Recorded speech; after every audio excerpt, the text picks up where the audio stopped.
Awesome. Perfect. There we go. We all love Shrek. So let's start with a quick overview of compensation. It's what you provide your employees in return for their labor, their work, their service to you, the betterment of your business.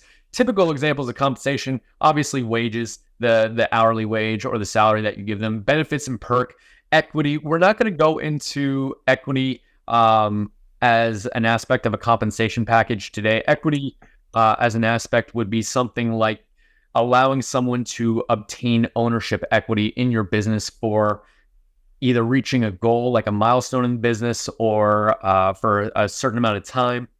This is typical when you have someone that's come into your business that eventually maybe wants to take a bigger role and they need to earn their way into that. Maybe they're not putting up capital or liquid funds for ownership, but they are putting in sweat equity to build that. We're not going to go too much into that, but everybody should know that in order to have a competitive compensation, or by having a competitive compensation, you're going to increase employee retention.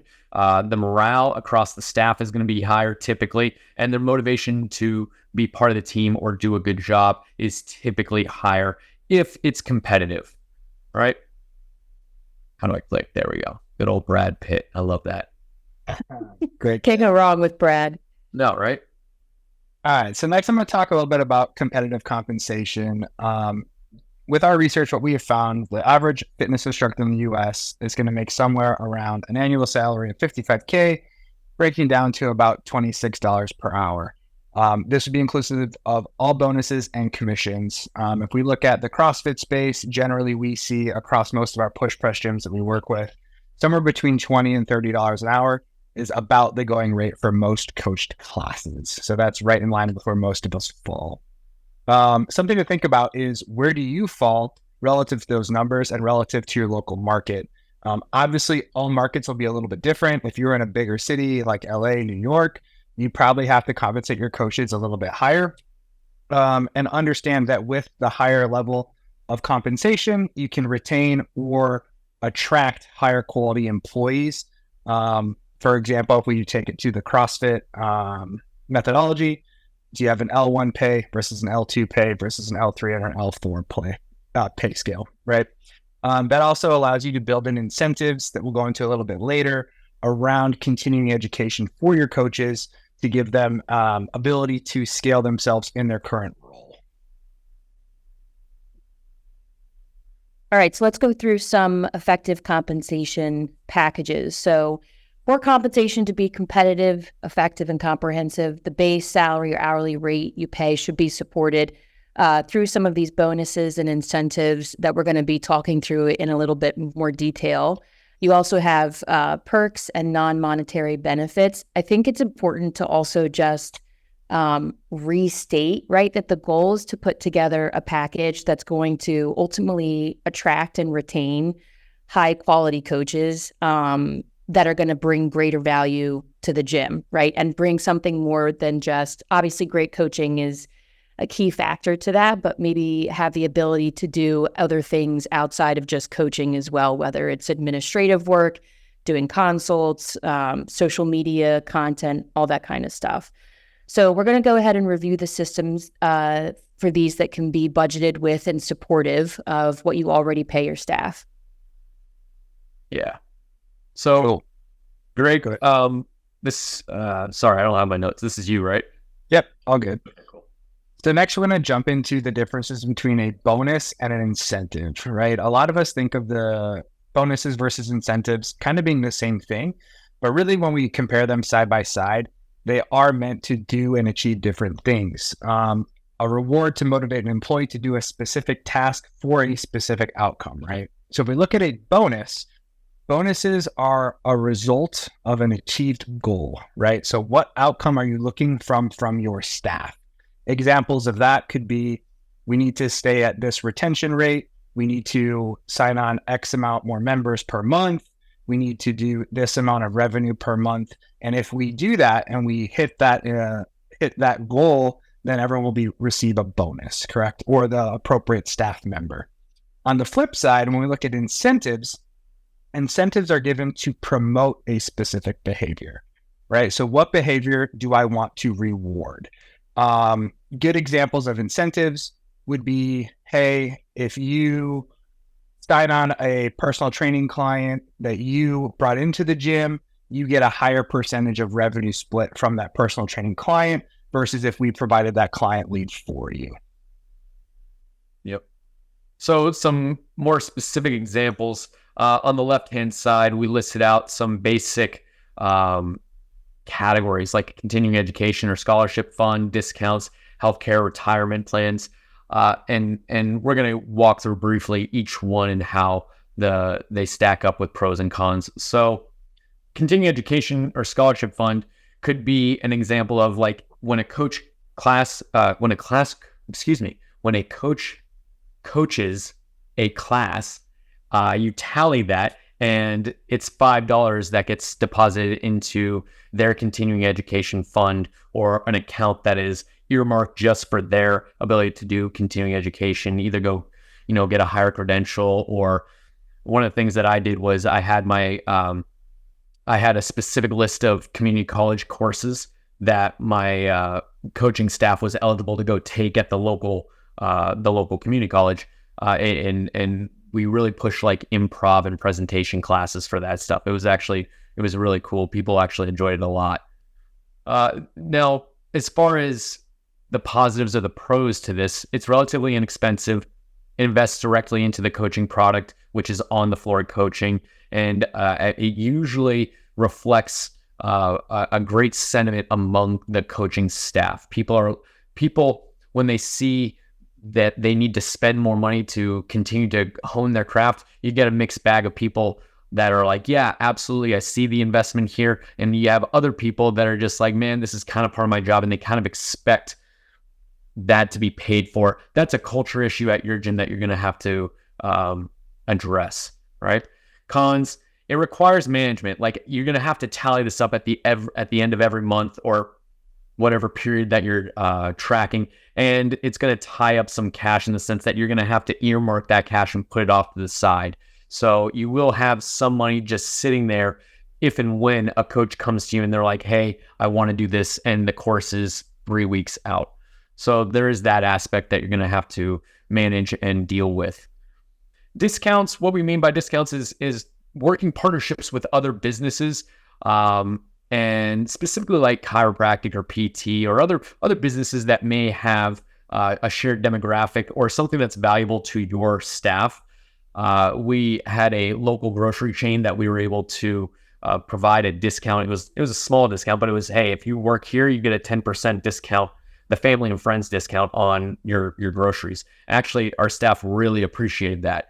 You can also give discounts to the product that you sell in the gym, like the supplements or the workout gear. Easy to set up and manage. Usually it's like a set it and forget it, or the partner is going to be doing the majority of the management because it's their service and their cash flow that they have to manage. And it provides a lot of networking opportunities that could probably turn into partnerships for the business that trickles down to the customers itself. So there is that opportunity as well. It does bring the lowest amount of perceived value to the compensation package. And this is subjective feedback that I've gotten over the years from other business owners that have done this stuff and employees. They're just like, yeah, that's a nice to have, but it's nothing that really, sparks a whole lot of interest when we're looking at hiring people. People are like, oh, I signed up here because of the discounts that I get. That typically doesn't happen at a gym. Healthcare, retirement, what we're talking about is traditional medical, dental, the health benefits that everybody knows about, everybody really wants. One of the pros is that it shows that you are providing career potential for hires, and it improves the quality of life for employees tremendously. For the business, there are some tax benefits that you can, I don't want to use the word exploit, but that's the word that comes to mind when I think of taxes is exploit, right? But that is like the cream of the crop kind of thing, where if you're offering healthcare and retirement benefits, a lot of people take their employment with you typically a little bit more seriously. Unfortunately, it's the way that it is, especially in the US. They look at it and they're like, okay, this is a legit job, right? Cons, it's the most expensive of the bunch, typically. And it can seem daunting to set up and manage because a lot of small business owners have no experience setting up their own benefits package or anything of that nature. And I know it can seem daunting, but if you try not to do it yourself, you can hire a professional for a nominal fee and they make it really simple. I know there's a lot of online options, HR options that are like remote that make it way easier to manage, but it is just going to cost a little bit more in order to do that. So again, these are just some brief examples that you could start brainstorming about implementing at your business. What fits the culture? What do you think your employees would respond to the most? Just think of it that way for now. Then we'll eventually work into the nitty-gritty of how to actually set this stuff up. Zach, I have a quick question for you. Oh yeah, shoot. Somewhat out of my own curiosity, because you had the continuing education, right? That's something that you guys did at your gym? Yeah, that was a big thing for us. Yeah. And did you parlay that into using it as a learning opportunity for the rest of the coaching staff? So, okay, Zach went and took this course and now he comes back and kind of debriefs the rest of the coaches to give them a little bit more education and knowledge that they can also take and use. Yeah, it depended on what the coach went and actually obtained with their continuing education. Sometimes, like, it's hard to do that for certain college course classes. But if it was a credential like the level 2, it less so, even more, because most of the trainers have to go through that stuff in order to they'll come back and be like, oh, this is how the weekend went. But if it was something, I'm trying to remember, like off the top of my head, I know the SME courses that CrossFit was putting out, like the running course and the endurance, like all that stuff. Yeah. And back in the day, the CrossFit football, they would go and take the course and then they would present for like 30 minutes during our staff development meeting, which was once every other week. They're like, hey, these were the big key takeaways, and this is something that I really thought was awesome, because we didn't want anybody else to not feel the need to also go take that course, right? Yeah. But we did want to highlight, one, that the continuing education was being used, but two, it actually forced the coach to get better at retaining the information. They say if you want to get really good at something, try to teach it, because if you can teach it, you will, by proxy, be better at performing it typically than if you were trying to teach it, or at least retaining the knowledge. So that was the main reason we wanted to debrief after the continuing education stuff. But yeah, that's a great point. Yeah, absolutely. Cool. Did you guys do that? No, it's one of the things that I want our head coach to do. We have like a certification that we want him to take and then use it to share with the other part-time coaches beneath him. So yeah, I've heard of other teams doing that, and I think it's super powerful. Yeah, especially if it fits your gym culture. Yeah. Yep. So bonuses and incentives, some quick examples, right? If the goal is to keep monthly churn under 3%, let's say, right? That is the goal. Like, that's our KPI and we're trying to hit that. You could give a bonus to every full-time coach when the monthly retention rate is above a certain threshold. For example, at Max Effort in our flagship location in Las Vegas, this was actually very accurate to what we were doing. Every full-time coach, I think we had 5, it was either 5 or 6 full-time coaches, they would get a $250 bonus at the end of the month, or the first paycheck of the following month, every time that previous month's retention rate was above 97%. And we eventually upped it. We got really good at 97%. So I was like, cool, if we can hold it to 99, we're going to do a $450 bonus. Because if you're growing and the numbers are fluctuating, this is a moving KPI, right? You also have an example of, I want 80% of my clients on their quarterly fitness testing, I want them to all PR or at least trend in a positive direction. Cool. Every coach gets a $250 bonus every quarter that happens, right? So we had quarterly fitness testing.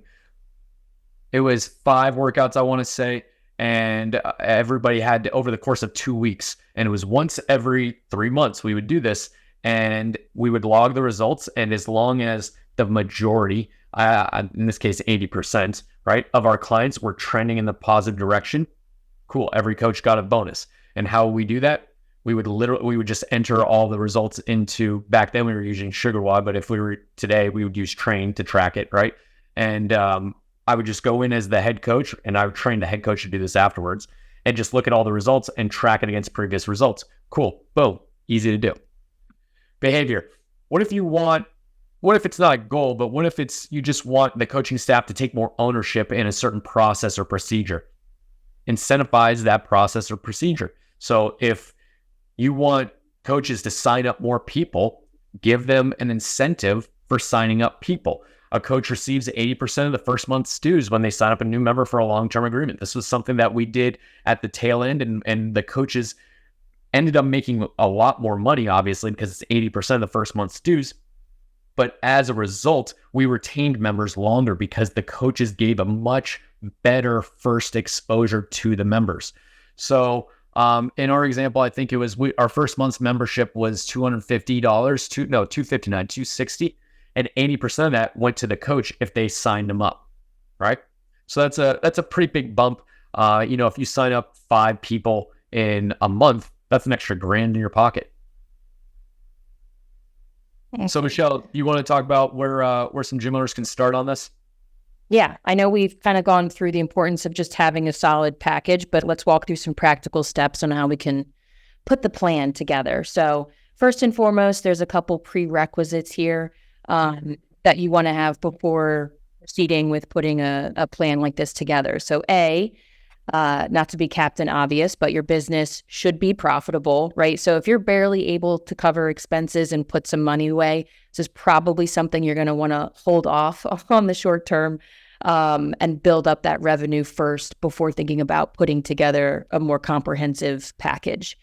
Secondly, you want to make sure that you're currently paying competitive wages and or salaries. So that kind of goes back to what we mentioned at the very beginning. And I think it's always just a really good practice to, make sure that you're keeping a pulse on not only the industry, but certainly what your local market, what are people being paid? What kind of incentives or plans do maybe other gyms or things like that currently give to employees, and using that as some food for thought. If you aren't quite in that spot yet, we're going to do a customer success plug here. That is what our team is here to help you with, right? So making sure that you're getting the most out of your products and your service with PushPress, but also our job is to help provide you guys with information and resources that do allow you to continue building the gym, growing out your staff, putting plans like this together. So you'll see that little QR code in the corner. If you need any help talking through any of these points or putting a roadmap together, go ahead and scan that, or you can reach out to us afterwards and we can get a call set up. All right, so for the next few steps that we're going to go through, we're going to cover knowing your KPIs or your key performance indicators and desired behaviors. We're going to touch on meeting with your team, developing your package, and then finalizing or formalizing the actual plan. Awesome. So now I'm going to jump into knowing your KPIs and the desired behaviors. I'm also going to drop a couple assets into the chat for you guys. So one is going to be how to assess performance metrics to measure your gym success. The other one's going to be a KPI cheat sheet and measuring what matters. So I'll drop those after I'm done talking through the slide, just right here in the chat for you guys. These are also available online, so feel free to jump onto our website and find it as well if you don't grab it from today. But when we're looking at KPIs and their desired behaviors, we want to ask ourselves a couple questions. What are the KPIs or metrics that drive my business's success, right? So big one that we all know here for PushPress is check-ins, right? We know if we have our members checking in more times than not, they're going to stick around, which is going to then, tail into retention, which will tail into revenue at the end of the day, right? So there's also layers of a lot of these KPIs. What lever are you pulling by saying this KPI, and what's the result of it, right? What tasks are tied to improving those metrics? So if we take this check-in metric, just to keep it consistent here, are you doing at-risk notifications to your gym through Grow? Do you have a community manager who's reaching out to people when they haven't been in the gym in a while? Things like that. What behaviors do I want my staff to demonstrate that they currently aren't, right? Do you have a coach who is your 9 a.m. regular coach who should probably be on top of when Sally, who comes to class 5 days a week, is gone for 3 days? Did they already know Sally was gone on vacation, so it's not a big deal? Or should they, because they have a nice personal relationship with Sally, shoot her a text message just to see if she's okay? Things like that go a really long way, and things that are kind of hard to incentivize, but tying it back to our retention and things like that is a really great way to do this. And then finally, what reward will make it more likely that my staff will/want to perform those? At the end of the day, I definitely like the idea of rewarding my staff with money. We know fitness is hard to make a living in. So if you can tie monetary or ways to advance their careers to these KPIs, I think that speaks to a lot of these coaches. As you go through these, write these answers down for yourself and really see, okay, where do I fall in here? What are my most important ones? Prioritize those first as you kind of make your plan going forward. And then down the line, you can always add more KPIs and more levers to your overall compensation package. Yeah, I love that, actually, that point about prioritizing. And it's kind of like a balance between like low-hanging fruit and like, hey, these are the major drivers. So don't overcomplicate it when you guys are figuring this stuff out as small business owners. You should already have, like Greg said, a pretty good handle on the metrics that are going to drive your business where you want it to go. If you don't, reach out to us, look at the assets that Greg is dropping into chat, and just dive into it. Like there's no right or wrong way to do it. You're going to have to learn, and sometimes that is trial by fire. So pick something, go after it. If you need guidance, reach out to us. If you have a mentor, obviously they're going to help you with that stuff. But here's some basic KPIs and metrics. And when you guys are doing this out, like am I on the screen? Can you guys see me? Right? Yep. Like, don't overcomplicate it. So up here we have like this grid. You can literally just draw that grid on a piece of paper and just be like, cool, KPIs on the left-hand side. What are the tasks or behaviors, right? And then cool, what's the reward or the incentive? And you can just go down the list all the KPIs, and then list the tasks that are relative to this. And as a business owner, you should already know this stuff. You might want to, if you have a GM or someone that is running your day-to-day operations, one, if you're there, you probably already know this stuff by heart. But two, you might want to consult with them or your partners if you have multiple partners. I'm working with the gym that is a team of 4 people. They all have different KPIs that they're tracking. And getting them on the same page about this stuff, that's a whole other, we should have a webinar on that. Partner communication, right? So KPI, churn / retention, they're the inverse of each other typically. What are the related tasks or desired behaviors? Cool, do you do attendance follow-up? When people aren't showing up to the gym, that is a task that your trainers could do instead of you having to manage all the communication. You could automate some of that stuff, but there's a lot of it that requires some personal touch and may need individual follow-up, right? Quarterly goal setting appointments. We had a staff that had the idea of, what if each one of us is responsible for setting a 15 to 30 minute appointment with 50 members throughout the course of a quarter. So one coach was in charge of 50 members, right? And they had to, by the end of the quarter, get a 15-minute check-in with each one of those members, just to see how they're going, their experience at the gym, if they're meeting goals, yada, yada, yada. That's something that can be monitored and tracked. Exit interview. Everybody loses members. Do you do an exit interview? And I know most gym owners, it's like the opposite of sales, or it's tied to sales because they're either onboarding or they're offboarding. So most gym owners don't like to do exit interviews. You might potentially hear stuff that is negative, but it's a necessity if you want to improve. But it could also be handled by some coaches that you trust. In order to do that, you're going to have to train them up on it and teach them, hey, this is how I want the exit interview performed. This is the goal of the exit interview. It's not to save them. It's to learn where we can improve. It's to set them up if they ever want to return, coming back as a member, yada, yada, yada. So those are some tasks that could be related to improving your churn or your retention. Potential rewards, Greg said it. It's like a lot of people respond well to money. right? You could probably get creative and come up with some other stuff like gift cards or I don't know, like extra vacation days or schedule flexibility. I'm not sure exactly what else you can come up with, but if it's going to improve your churn and retention in there and for increase your bottom line, the amount of money that the trainer gets can be a percentage of that increase to your bottom line. So you're always staying ahead of the curve. That's what I would recommend. Weekly check-ins, that's another huge KPI for us at PushPress. We want to see all gyms improving this metric. Client education on the standard operating procedures by staff. What this means is if your clients don't know that if it's not part of your gym culture to check in, they may show up to class and not check in, and you're missing out on that. Your KPI is going to be inaccurate. So make sure that your clients, your customers, your members are being educated like, hey, this is how we do things at this gym, and it's for your own benefit. It gives us a better picture of if we need to change the class schedule, if some coaches are more or less desirable than other coaches, right? If certain time slots are getting overfilled, right? These are things that you want to educate your clients on so that it helps your business. The programming, let's be honest. How many people do you have show up for a max clean and jerk day versus a 5K run, or Fran's on the board versus, Fight Gone Bad? When was the last time you ran Fight Gone Bad?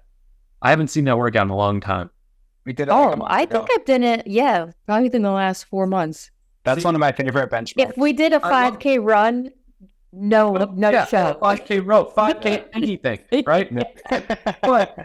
But there are some gyms where it's the opposite. It's like nobody will show up for the 1 max deadlift. Now, here's the thing. I'm not saying change your programming, what you know to be really good programming, to cater to what your members want, because they trust you as the expert. You know fitness. You know what's better for them. But if they're not showing up, they're not getting more fit. So it needs to be a balance between, hey, get them into the gym, keep them from being wrecked, because they're not going to show up if you just program destructive workouts over and over and over. And it needs to be fun, right? So progressive, enjoyable, sustainable, right? Rapport and community building.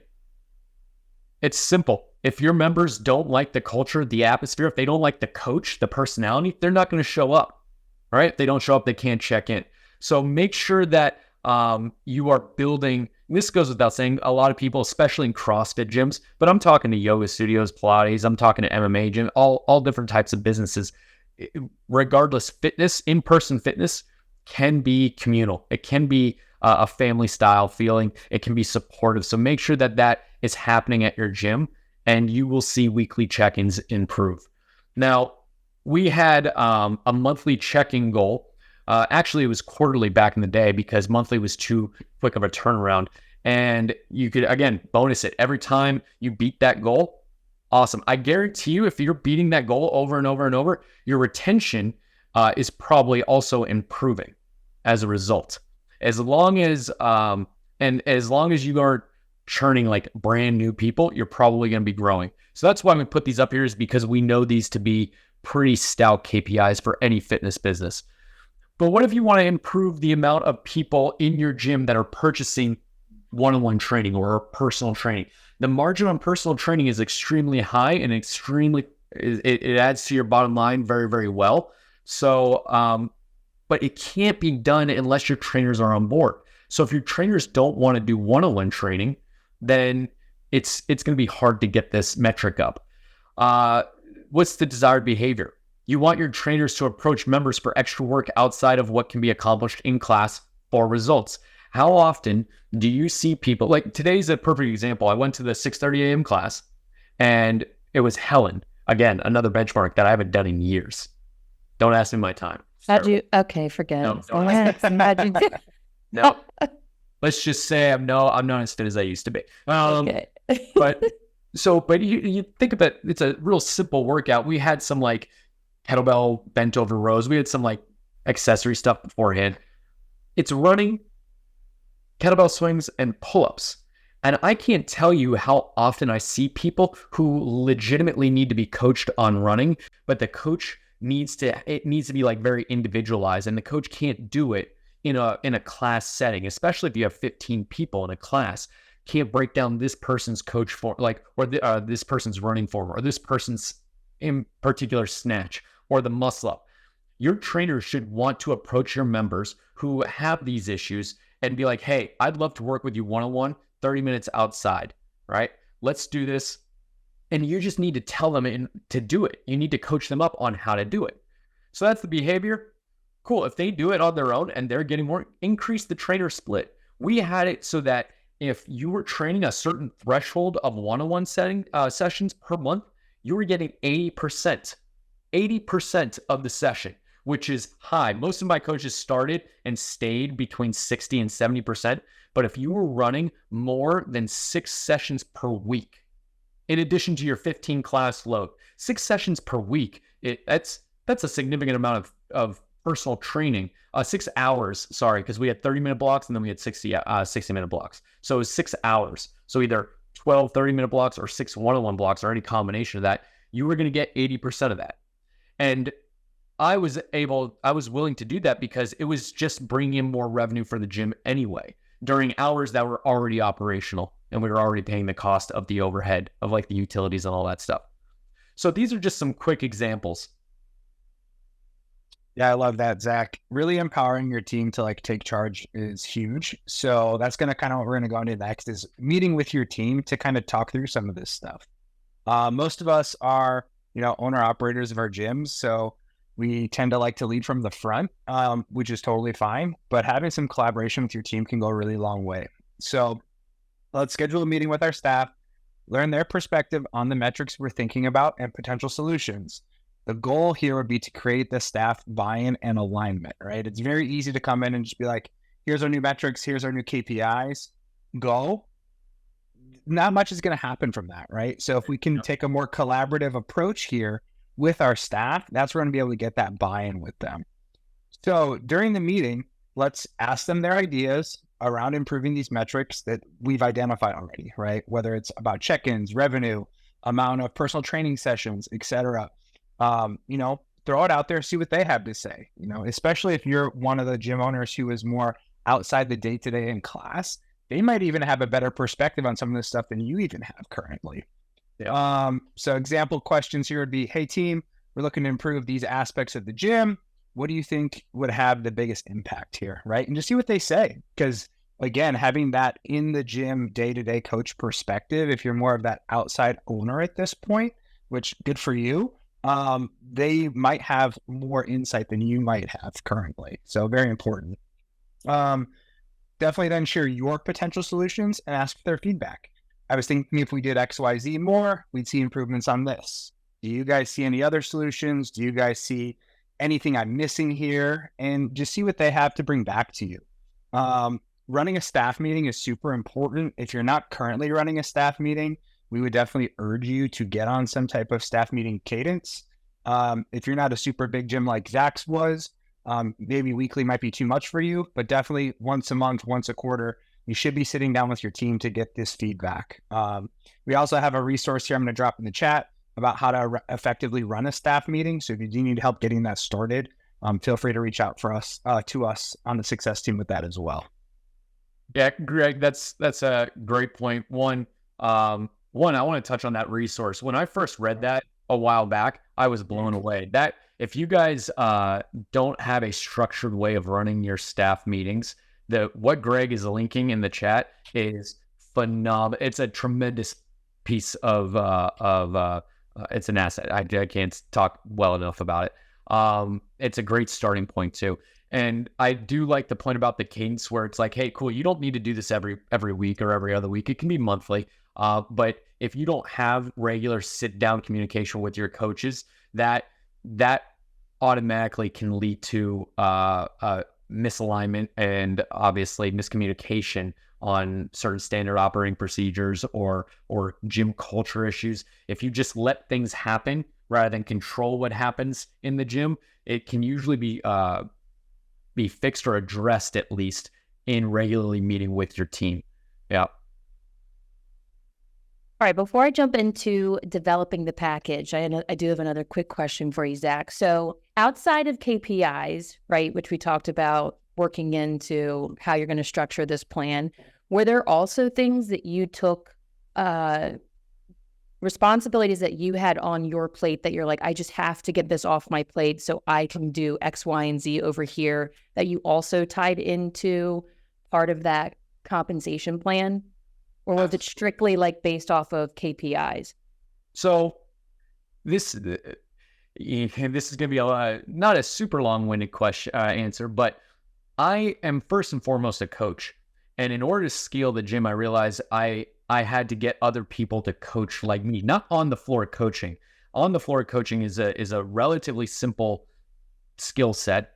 Not simple, but it's easy for me to get other people to do that. What I needed people to do was care about the membership base and be community leaders, right? So I needed them to get that stuff off my plate, the accountability of other members, the responsibility of doing social media posts or talking in the Facebook group or doing, certain events and going and being in attendance to these things because I was traveling for seminars or something like that.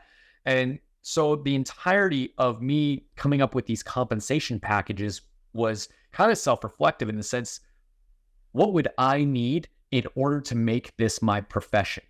Like, I wanted to bring up professional coaches. I wanted people, when they were hired at Max Effort, to be looking at it as like, I can make a living doing this, and I can actually support my family doing this. I'm not going to make, millions of dollars. We're not going to be able to support, multiple six-figure salaries with ease. But that's how I looked at it. I was like, cool, in order for that to happen, I need A, B, and C. I need benefits. I need a way to make progress, and I need to feel good about the work that I'm doing. And then it just broke down from there. So that's kind of how I did it for my businesses. Was I looked at it, I was like, hey, what do I need? What would I need in that position? Did that answer the question? Yeah. Okay. I kind of just go off on rants sometimes. I don't know. Yeah, it works. That was really good insight. Very good. All right. So step 3, develop the package. So this is where you are going to sharpen your pencil and actually crunch the numbers. If you're like anything like me, I prefer steps 1 and 2 because it's a little bit more creative. You have the collaboration with your team.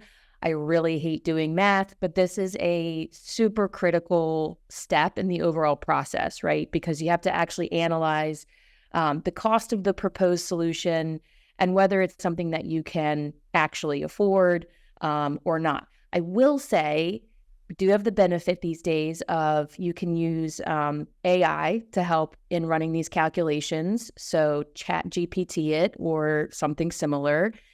If you're working with a mentor, this is also a really great exercise, if you haven't done it yet, to walk through with that person as well.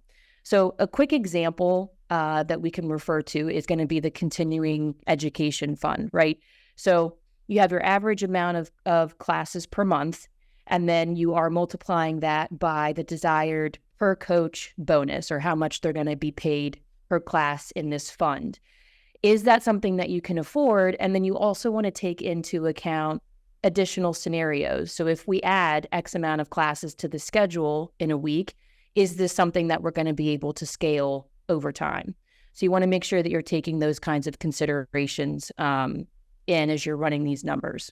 You know what I just came up with, Michelle? I just realized average amount of class hours per month is probably more accurate than what I probably should have put on this slide.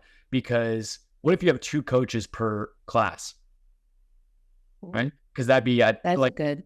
it just popped into my head. I was like, man, when we started running bigger classes, like when it got to it was 15 people, we put a second coach on, and so I realized that my continuing education fund had to go up. So yeah, it's good to be able to run this with multiple scenarios across multiple months or time periods. I always forecasted a minimum of 1 year out on things. Like if I was going to implement a package for compensation, I'm like, this is not going to be a short-term thing. Likely, I want to see if this is going to work for the long haul. Even though we might trial it, right? I want to know if we do it, let's see if we can do it for the long haul. So I love that.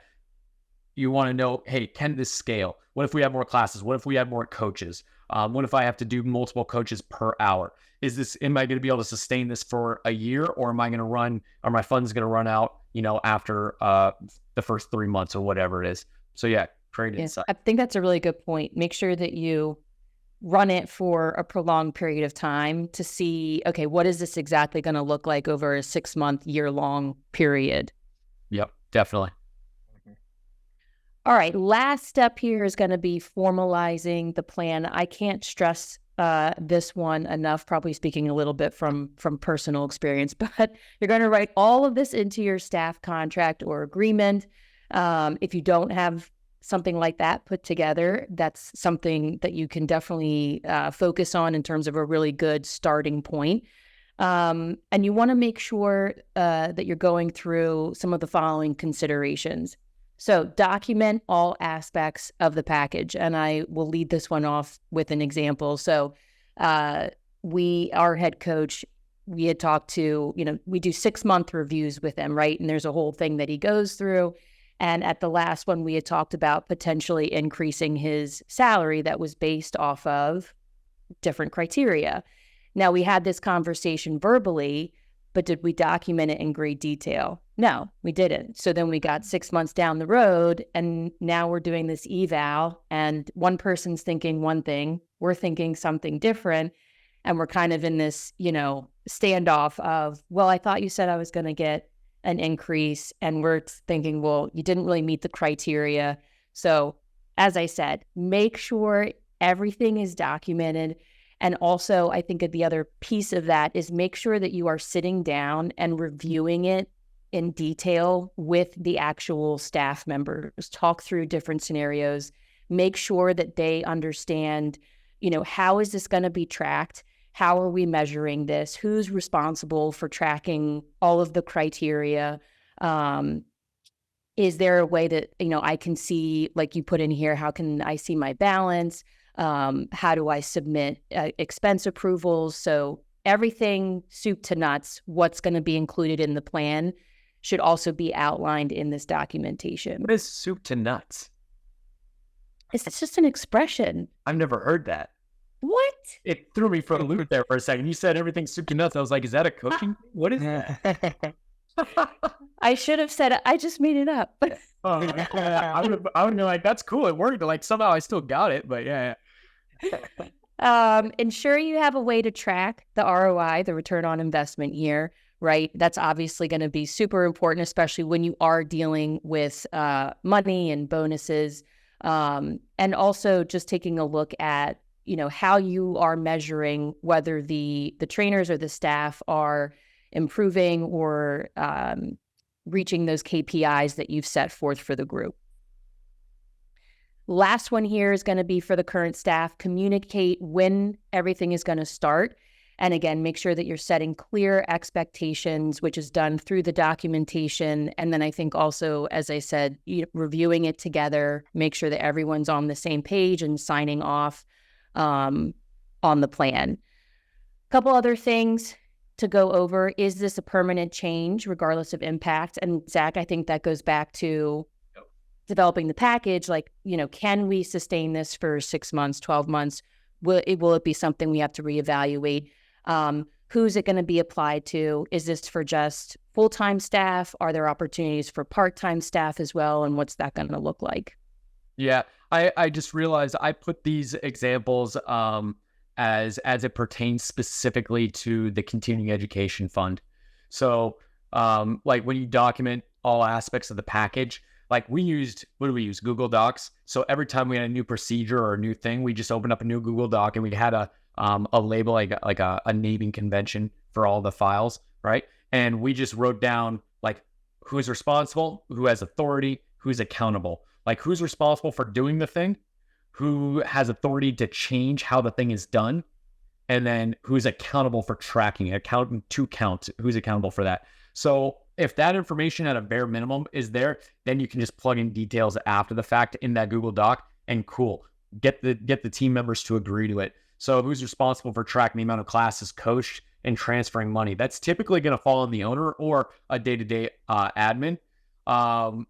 How like write out the process. Like, yeah, if I'm coaching for you, Michelle, and I've been with you for 6 or 7 months, is there a way for me to check how much money is in my continuing education fund? Or am I going to have to go back and look at my schedule and be like, well, I counted all these, so I should I should have X amount of dollars, and then just based off that assumption. Yeah. Maybe during staff every your staff evals, which happen every quarter, you give them an update on their fund or something like that. I would say err on the side of, it's like tying inputs and outputs or outcomes, right? So if the outcome is, hey, we have these opportunities for you to earn all this extra money, and there's also nothing wrong with making sure that you are acknowledging to your staff, like, hey, this last month we paid out an extra $3,000 in bonuses, because that is something that is easy to forget. And there's nothing wrong with also reminding your staff, that we do include all of these different incentives and bonus opportunities so that you can, not only make a good living, but potentially continue to increase, your overall revenue year to year. Yeah. That's actually really intelligent, is because I can see some staff forgetting this stuff if it's not placed in front of them on a regular basis. And you as the owner, you want them to use it. You don't. Yeah. Yeah. Yep. So, how did they submit for the expense approval? I just remember when we were figuring this out, I was like, well, how do they submit for vacation days? Just make it the same thing.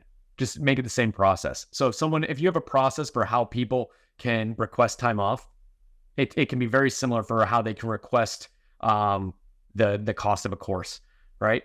And then going back to what you said about tracking the ROI, I had put like, hey, class evals, that's typically a good way to see if their education is translating to on the floor performance. So that's what I meant by there. I know I didn't give you too much clarity on that. Yeah, I think all these are great points that you brought up, though. Does anybody have questions? Do we have the Q&A enabled? I can't see because I'm stuck. Yep, it's open. I got it. Okay. Go ahead, guys. If you do have any questions, go ahead, drop them in the Q&A, and we'll pick through them and answer some of them live here. We got about 10 more minutes. But yeah, drop any Q&A you have. We had a couple I'll ask a question while people start dropping some of theirs in. So Zach or Greg, totally open to either one of you. Yeah. As far as your plans went, would you always start your coaches off at like, okay, the base salary is going to be, we'll just say 40, right? And then these are going to be all of the bonus and incentive opportunities that could potentially, if they took advantage of all of them, get them up to 60? Or was it different for each particular coach? Greg, you can start and then I'll... Yeah, I've set it up a few different ways. I have had some coaches who take on a more community management aspect. So they would be paid off of certain retention metrics. Most of my other coaches are paid off of a flat salary based on amount of classes coached. And then on top of that, we look at how much personal training, personal programming, nutrition coaching can they do on top of that. And that would round out their overall compensation package, generally speaking. Nice. What about you, Zach? Yeah. So did that pop up on the screen when I clicked that? It didn't mess it up. Okay, good. We would start with the base salary and we would say, hey, this is how much that we're going to pay base. Here are the benefits, because we had 401k, we had dental health and all this other stuff, right? But we didn't give like a dollar value to that. But then below that, we showed we immediately showed, hey, these are the KPIs that your job performance is directly tied to. So churn and retention rate. Like, I will know if we are doing our job, if your churn and retention rate of your roster, if you're giving 50 athletes or whatever it is, right, is improving or not improving, right? I listed all the KPIs, and then below that, I would list, these are how those KPIs affect your ability to make money. And I listed out, hey, if retention is above X per month, boom, this is what you're going to get. This is my commitment to you. If you improve this, I commit this to you, right? If you improve this, I commit this, right? And it went through each of the KPIs. And then we went over incentives. Hey, these are ways for you to earn more money, right? So the first section, the KPIs and of the goals were like, hey, this is how I measure your job performance. And this is how you have the ability to earn more on top of your base pay. Then I had the incentives, which were like, hey, these are the things I'd like you to do. These are other ways you can make money. and it spoke to personal training splits. It spoke to all the other stuff that wasn't directly related to the KPIs. So that's in the coaching agreements. That's how it was actually employee contracts. That's how I had it broken out. I'm really upset. I would have had the example here, but for some reason, my CrossFit Max Effort Google Drive, like it was corrupted when I got the new computer and I haven't been able to access it. So I'm trying, like I downloaded everything onto my MacBook so I'm really upset about that. Good but put. yeah. Good point. All right. That's right. We do have a couple of questions. I think these kind of go hand in hand. So 2 questions we have here. Pros and cons of salary versus per class. And then the other question that is along the same lines is, what is your take on managers' salary versus paid for each job they perform / classes coached? So I'll answer that quickly in the sense that I would always prefer salary over salary with specific responsibilities rather than per class, just because my personal experience is that my employees took more ownership in the success of the business and the gym. And we had a rule. It's like you had to coach a minimum of 15 classes per week. You could take whatever vacation, you can switch with people, but if you were coaching the minimum of 15 classes, this was your salary for the 15 classes a week, right? That's what I did. You could do it per hour. I think people look at it more as like a part-time gig in that sense, and they are more willing to trade their hours, whereas salary is like, hey, it's not the hours, it's what I get out of the job. So, I mean, that was my personal opinion. Did you guys have different? That's been my experience generally as well. The more salaried employees tend to step up a little bit more. They do treat it more as a full-time job, obviously. More likely to jump in to cover classes. And then along the same lines, we do something similar as like, if you want to take vacation, that's fine. Make sure you're making up your classes where you need to. Yeah, we had something similar. I think at one point we also broke it down to, like these are, this is your salary. This is what's made up of the coaching classes portion of it. And then some of the other responsibilities that they had, we did actually go through like, here's technically this portion of your salary is going to this admin work or whatever it might be. You know what I mean? So they kind of understood like, when we're asking you to manage social media content, there's a value to that. This is the value that we've assigned to it. Yeah, we do that as well. Like for one of my full-time coaches, very similar. It's like, okay, this amount of your salary is allocated to your coached classes. This amount is allocated to admin work, hand-in-hand stuff around the gym, etc. Maybe last question here. Good one to end on, I would say. From Jessica, pretty new here, just launching our PushPress account, so welcome. And almost live. Are these success calls included for anyone as a PushPress member or additional charge? Success calls are not an additional charge. And on a high note, Greg. Yeah, that's right. Yeah, a good plug. Success calls are not an additional charge. Feel free, anybody who's in here, PushPress, or if you're looking at PushPress at some point in the future, jump on a success call with us. What's great is across our team, we have, 30 plus years combined gym owner experience, maybe more than that. And really our job is just to make sure that product is working how you need it to work, and really help you drive your business forward. Something I have found as a gym owner myself is it can be somewhat isolating if you don't have a good team to lean on. So feel free to lean on us if you need to, talk through some upcoming projects or processes you're looking to implement in your gym. That's the thing that we all really love and thrive on. Yep. I'm super excited to be able to be part of the team that does this and offer this as a resource for all the people on PushPress. I think it's highly underutilized, and we're here for you guys. It's just another one of the ways that we show that we are 100% here for your success. Yep. I think that's a great way to end it. Look for the follow-up email. We'll have links to all the assets. It'll have a recording of this webinar. If you guys have any questions, you can either hit us up on Facebook or reach out through Intercom and talk to a success rep, and we're here for you. Yeah. Awesome. Thanks, guys. Thanks, guys. Have a great rest of your day. See ya.